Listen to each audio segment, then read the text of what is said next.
విష్ణు సహస్రనామము 46వ శ్లోకము. ఓం విస్తారః స్థావరః స్థాణుః ప్రమాణం బీజమవ్యయం అర్ధోనర్ధో మహాకోశో మహాభోగో మహాధనః. ఓం విస్తారాయ నమః. విస్తరించువాడని అర్థము. ప్రళయకాలమందు అన్ని రూపములు నారాయణుని యందు లీనమగును. వాటిని సరిపోవునట్లుగా విస్తరించుటచే విస్తారుడని తెలియబడుచున్నాడు. విస్తారుడైన విష్ణువుకు నమస్కారం. ఓం స్థావరాయ స్థానవే నమః. చలనము కాని కదలికలు కాని లేక స్థిరముగా నుండువాడు విష్ణువు. సర్వవ్యాపియగు కారణమున చలనమున ఆవశ్యకత లేదు. స్థాణుత్వము ఈ విశ్వమునకు స్తంభములుగా సూచింపబడుచున్నది. ఏకకాలమందే అచంచలుడై కదలిక లేక ఉండు కారణమున విష్ణువు స్థావర స్థాణువని వర్ణింపబడుచున్నాడు. స్థావర స్థాణువైన విష్ణువుకు నమస్కారం. ఓం ప్రమాణాయ నమః. సర్వధర్మములకు తర్కమీమాంసాది శాస్త్రములకు నారాయణుడు ప్రమాణము. న్యాయసమ్మతమైన అభిప్రాయములు వివేకముతో కూడిన వాదములు వెలువడుటకు పరమాత్మ చైతన్యమే మూలము. ప్రమాణుడైన విష్ణువుకు నమస్కారము. ఓం బీజాయ అవ్యయాయ నమః. అసంఖ్యాకమైన రూపములు సృష్టికి మూలబీజము. విశ్వమంతయు విష్ణువు నుండి ఆవిర్భవించిన కారణమున విష్ణువు మూలబీజముగా తెలియబడుచున్నాడు. మొక్కకు వేరు ఏటులో ఇదే తీరున ఈ ప్రపంచమునకు మూలబీజం విష్ణువు.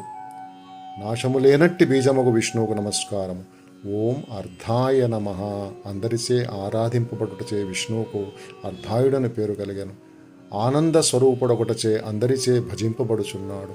భోగలాలసులు సైతము ఆనందము కొరకు పరమాత్మని కొలచుదురు. అర్ధాయుడైన విష్ణువుకు నమస్కారం.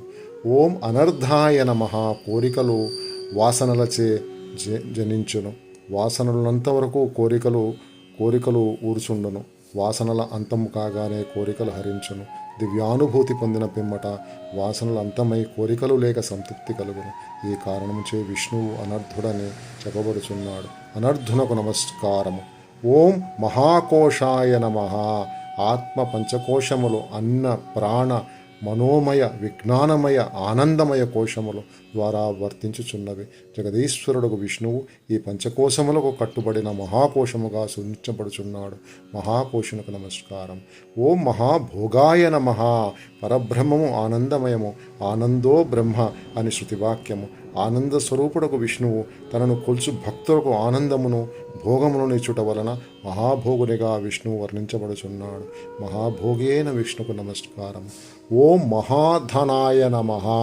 మహాలక్ష్మియే ధనము. ఎల్లప్పుడూ లక్ష్మి విష్ణు హృదయపీఠం నందు ఉండుటచే మహాధనుడగుచున్నాడు. మరియు భక్తులకు భాగ్యమును కలుగచేయుట చేత మహాధనుడని పిలువబడుచున్నాడు. మహాధనుడైన విష్ణువుకు నమస్కారం. ఓం నమో భగవతే వాసుదేవాయ.